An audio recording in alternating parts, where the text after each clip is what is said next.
नमस्कार मंडळी. तर आपण आज येथे खमण ढोकळ्याची रेसिपी बघणार आहोत. तर त्याच्यासाठी काय साहित्य लागतात तर आपण बघूया. सगळ्यात अगोदर मी येथे बेसन पीठ घेतलेलं आहे. ते या वाटीनुसार मोजून घेतलेलं आहे, 3 वाटी. त्याचप्रमाणे येथे मी एक पळी तेल घेतलेलं आहे. त्याचप्रमाणे इथे एक चवीनुसार लिंबू सत्व घेतलेलं आहे. चवीनुसार मीठ घेतलेलं आहे आणि ते 1 चम्मच साखर घेतली. चला तर मग आपण आता पुढची कृती बघूया. ज्या वाटीने आपण बेसन पीठ घेतले होते त्याच वाटीने मी 2 वाटी येथे पाणी घेणार आहे.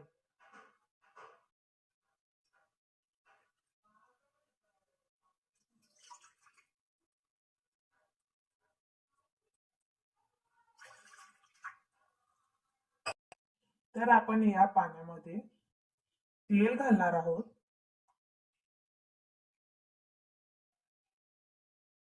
त्याच्यामध्ये आपण चवीप्रमाणे मीठ घालणार आहोत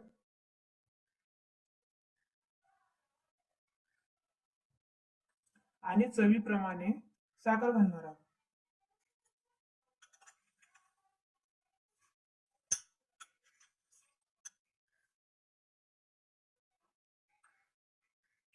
सायट्रिक ऍसिड म्हणजेच की लिंबू सत्व आपण 1 चम्मच जे घेतलेलं होतं ते टाकून आपण याला दळून घेऊ.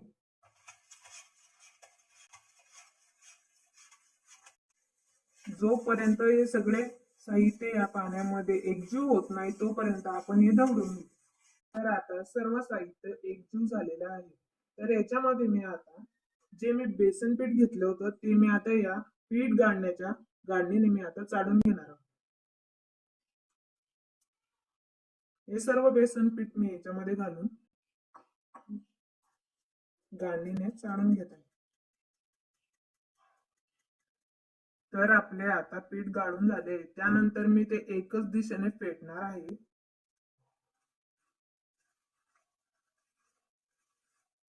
या पिठामध्ये कोणत्याच गाठा होणार नाही याची आपण दक्षता घ्यायची आहे.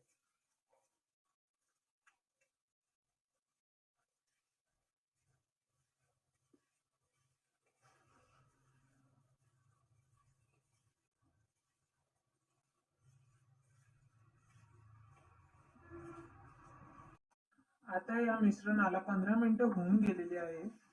तर यामध्ये मी अर्धा छोटा चम्मच सोडा घालणार आहे आणि त्याला ढवळून घेणार आहे.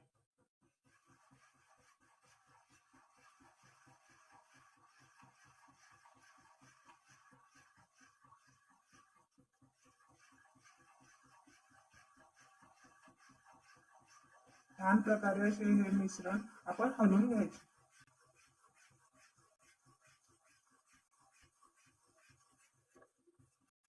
हे मिश्रण मी 3 मिनिट हलवून घेतले आहे. त्यानंतर ते डबल साईजचे होते. आता आपण बघू शकतात की मी याच्यामध्ये अर्धा चम्मच सोडा घातल्याने हे मिश्रण डबल साईजचे झालेले आपल्याला दिसत आहे. छान प्रकारे असे ढवळून घ्यायचे.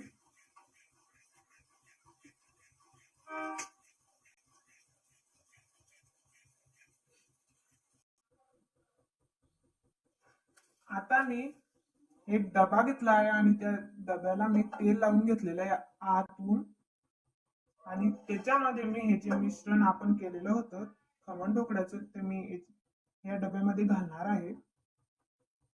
मी गॅसवर 15 मिनिटं अगोदर कुकर रिंग आणि शिट्टी काढून ठेवला होता. त्याच्यामध्ये मी एक रिंग टाकली आहे.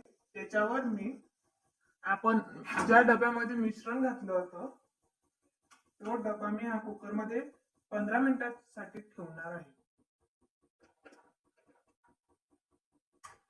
कुकर मध्ये मी खमण ढोकळ्याचे बॅटर ठेवलेले आहे. तर मी याला मंद आचेवर 15 मिनिट ठेवत आहे. तर आता खमण ढोकळ्यांना 15 मिनिटे झालेली आहे. तर आपण खमण ढोकळे चेक करूया.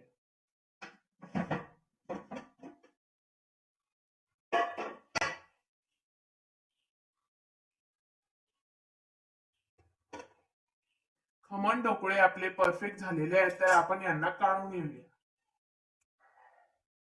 आपले खमण ढोकळे आपण आता कुकरच्या बाहेर काढून घेतले आहेत. तर आपण हे खमण ढोकळे 15 मिनिटं असेच थंड होण्यासाठी बाहेर ठेवून घेऊ. तर आता आपण खमण ढोकळ्यासाठी लागणाऱ्या वगाटची रेसिपी पाहणार आहोत. त्यासाठी मी इथे 1 वाटी पाणी, 3 हिरवी मिरची बारीक कापून घेतली आहे. त्याच्यानंतर येथे चवीनुसार साखर, 2 पडी तेल आणि 1 मोठा चमच मोहरी घेतली आहे. आता मी इथे वगाट बनवायला घेतले आहे. एका वाटीमध्ये आपण तेल टाकूया. तेल गरम होऊ देऊया. तेल गरम झाल्यावर यामध्ये मोहरी टाकूया. मोहरी तडतडायला लागली की आपण त्यामध्ये हिरवी मिरची घालूया. हिरवी मिरची छान तेलामध्ये होऊ देऊ.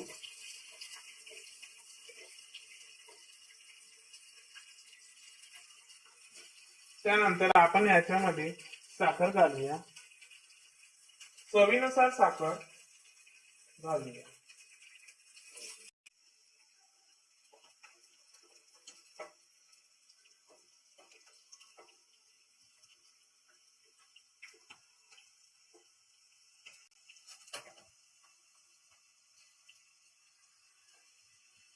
आता आपण याच्यामध्ये आवश्यकतेनुसार पाणी टाकूया.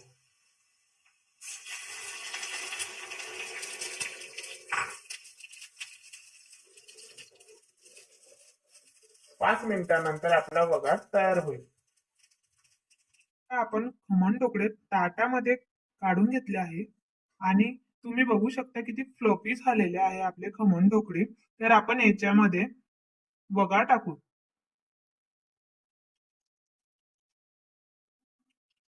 सगळे खमण ढोकळे छोट्या छोट्या पीस मध्ये कट करून आपण ताटामध्ये काढून घ्यायचे आणि त्यामध्ये सर्व एकत्ररित्या वगार टाकून घेऊ. तर मंडळी, येथे आपले खमण ढोकळे बनून झालेले आहे. तर तुम्ही बघू शकता अतिशय मऊ असे खमण ढोकळे बनून आपले झालेले आहेत. तुम्हाला जर रेसिपी आवडली असेल तर तुम्ही लाईक, शेअर, सबस्क्राईब करायला विसरू नका.